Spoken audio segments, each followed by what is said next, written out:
예, 그 새로운 나라를 얘기하는데, 그리고 경제를 얘기하는데 부동산을 빼놓을 수 없어요. 부동산에 대해서 제가 좀 파격적인 주장을 할 것인데, 그 전제로다가 어떤 동감을 끌어내기 위한 서론을 제가 말씀을 오늘 드릴 거예요. 그 인간뿐 아니라 동물, 식물조차도 경제 활동을 합니다. 그 더 적은 노력으로 더 좋은 것을 더 많이 먹으려는 그 자체가 경제예요. 뭐 이거는 어떤 경제적인 활동을 얘기하는 거고, 경제라는 말 자체는 어떤 필요를 생산하고 소비하는 것을 경제라고 정의 내릴 수 있죠. 근데 이제 여기서 얘기하는 거는 조금 더 경제적으로 우위에 서려는 노력을 말씀을 드린 거예요. 위치가 좋은 곳에서는 힘을 덜 들일 수 있고 좋은 곳을 얻을 수 있으며 많이 얻을 수도 있어요. 농사를 지어도 그렇죠. 좋은 땅과 나쁜 땅의 차이는 커요. 사냥을 해도 그렇죠. 좋은 땅과 나쁜 땅의 차이가 커요. 그 다음에 현대사회에서는 만약에 어떤 수율이 좋은 금광을 발견했다. 엄청 부자가 될 수 있죠. 그렇게 위치가 좋은 곳은 더 경제적으로 우위에 설 수 있기 쉽습니다. 그래서 경제에서 좋은 위치를 확보하려는 노력은 매우 중요하죠.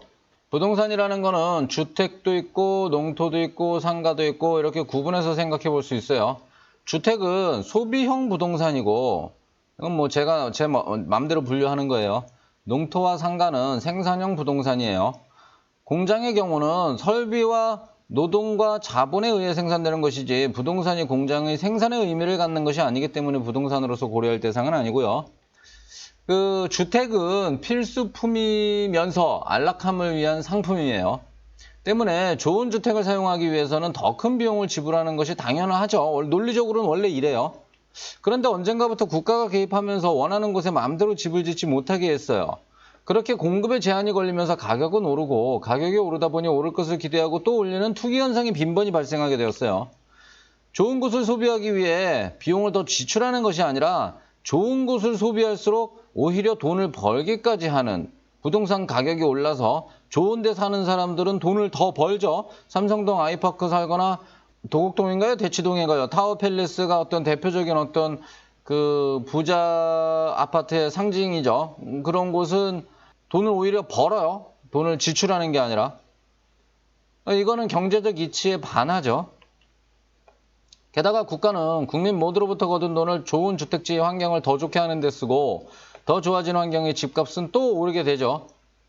뭐 반포동 뭐 아파트를 새로 짓는데, 그 주공 아파트를 헐고 새로 짓는데 뭔가 그쪽의 환경이 이제 낙후되어 있고 조금 뭐 복잡하다. 그래서 어떤 일정 구간을 국가에서 또 공원으로 조성해주고, 그 앞에 한강 고수부지를 좀 더 고급스러운 공원으로다가 막 조성을 해줘요. 그러면 그것은 공공의 자금으로다가 좋게 만드는 것인데, 그 주변에 사는 사람들의 여건이 좋아지다 보니까 그 주변에 아파트 값이 또 오르죠.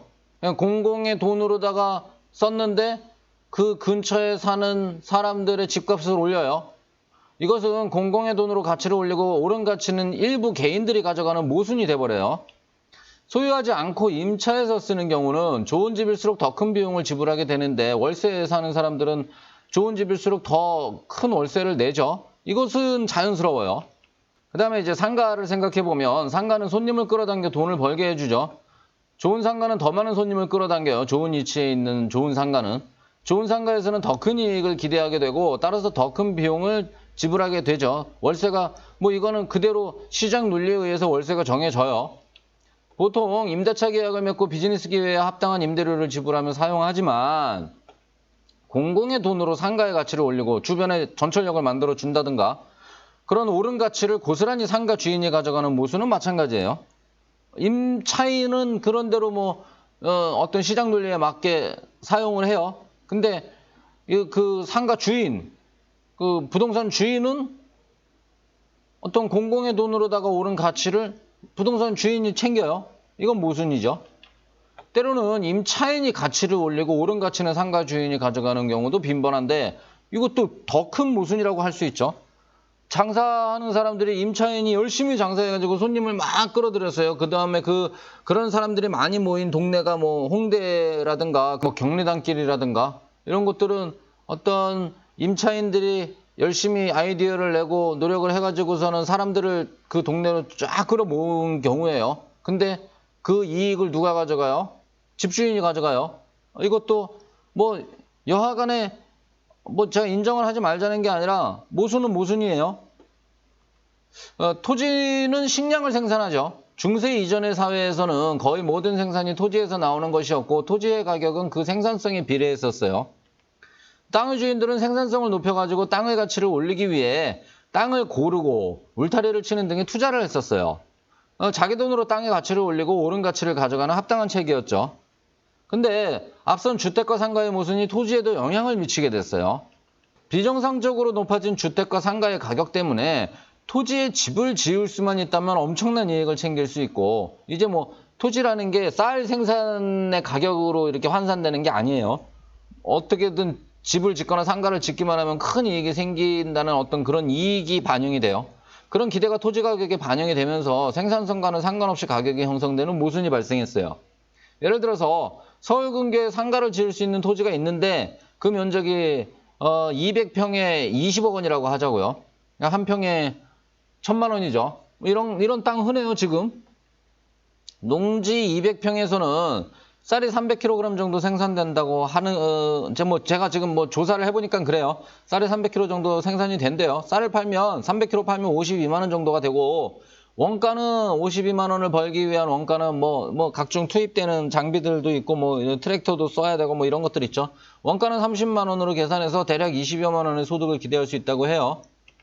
근데 농부가 이 땅을 빌려서 농사를 지으려 할 경우 그 30만 원의 그 자본을 가만히 어디 은행에다 넣었을 적에 생기는 어떤 그런 이익, 가만히 둬도 생기는 이익을 빼고 그 다음에 자신의 품값을 빼고 그런다면 나머지에서 임대료를 지불할 수 있게 되는데 그러니까 농부는 그 30만 원 투입해서 52만 원 쌀을 파는데 거기서 30만 원 원가 빼고 10만 원을 자신의 품값이나 어떤 원래 기대 그냥 가만히 둬도 생길 수 있는 기대 수익을 제해야죠. 그거를 한 10만 원 버는 거예요. 농부는 그러니까 30만 원 원가에 40만 원만 돼도 이 농사를 지어요. 근데 그 나머지를 임대료로 사실은 지불이 되게 돼 있는 거예요. 이 임대료의 구조에 대해서는 국부론에 자세하게 표기가 돼 있어요. 이 농부 입장에서는 여하간 10만 원만 떨어지면 그 농사를 져요. 200평 농사를 져요. 그렇기 때문에 그거보다 이상 되는 부분이 사실은 임대료로 할당이 되게 돼 있는 거예요. 임대료를 안 주려고 그러면은 누군가 다른 농부가 경쟁으로 들어오게 되죠. 나는 5만 원 주고 싶은데 다른 농부가 내가 10만 원 줄 테니까 나한테 빌려주세요 하게 되는 거예요. 그렇게 땅값은 정해지게 돼 있는 거예요. 그거를 만약 10만 원이라고 이제 해보자고요. 근데 연간 10만 원의 땅 주인 입장에서 연간 10만 원의 임대료 외에는 아무것도 기대할 수 없는 땅을 매매한다고 했을 적에 땅 주인 입장에서 은행으로부터 같은 금액의 이자 소득을 기대하고 맡기는 금액과 크게 다르지 않을 것이다. 땅이 조금 더 이 기대 수익이 더 커야지 돼요. 리스크가 이건 있으니까 은행보다는. 하지만 이제 단순하게 생각해 보자고요. 그냥 여하간에 저절로 나오는 수익이니까 은행 수익이랑 그냥 1대1로 놓고 비교를 하자고요. 그랬을 경우에 은행 이자가 2.5%라면 400만 원을 예금할 때 연간 10만 원 정도의 이자를 기대할 수 있고 결국 농지 600제곱미터의 200평의 매매가도 400만 원 정도가 적당하다고 보여요. 10만 원 이외에 나오는 게 없다 그러면.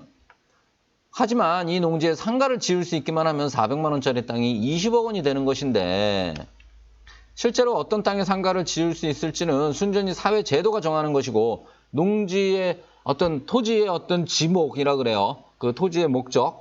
그거는 바꿔요. 바꿀 수 있어요. 농지가 대지로 바꿀 수 있고 임야가 대지로 바꿀 수 있고 그래요. 그거는 사람의 주관에 달린 것이라 얼마든지 농지는 상가부지가 될 수도 있고 실제로 그렇게 많이 됩니다. 따라서 어떤 농지라도 그런 기대가 반영되어 가격을 형성하는데 연간 10만 원의 소득밖에 기대할 수 없는 땅이 매매 가격은 10억 원씩 하는 경우가 발생을 해요. 게다가 이 땅에 도시개발 계획이 있다느니 하는 소문만으로도 엄청난 돈이 오르락 내리락 하고 더군다나 아무짝에도 쓸모없는 정치꾼들의 세치 혀놀림이 많은 것을 결정하기에 온갖 더러운 거래가 동반되고는 합니다. 수십억 원이 오락가락하는 상황에서 10만 원은 전혀 고려할 금액이 아닌 게 돼버리고 말죠. 아니 그렇잖아요. 그냥 10만 원 받으나 마나죠. 수십억 원을 논하는데.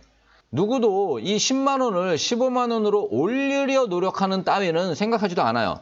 생산성을 증대시켜서 수익을 50% 증가시키겠다라는 노력, 어떤 기업가로서의 노력, 농부로서의 노력, 이런 건 별로 생각하지 않아요. 그래서 농토는 농토로서 개발되지 않으며 국가의 농업 생산성은 발전하지 않았어요. 그래서 우리나라는 농사 후진국이에요. 국가 전체로는 수없이 많은 다양한 산업이 서로 교차하여 작용하므로 특정 분야의 모순이 곧바로 국가 전체 경제의 붕괴로 이어진다거나 하지는 않겠지만서도 해당 분야의 모순을 걷어내면 더욱 좋아질 것이라는 데 특별히 이의를 제기할 사람은 없을 거예요. 이것 때문에 망하는 건 아니지만 여하간 좋은 걸 좋게 개선하는 건 무조건 좋은 거죠. 자, 개선하려고 그래요. 이제 다음 시간에.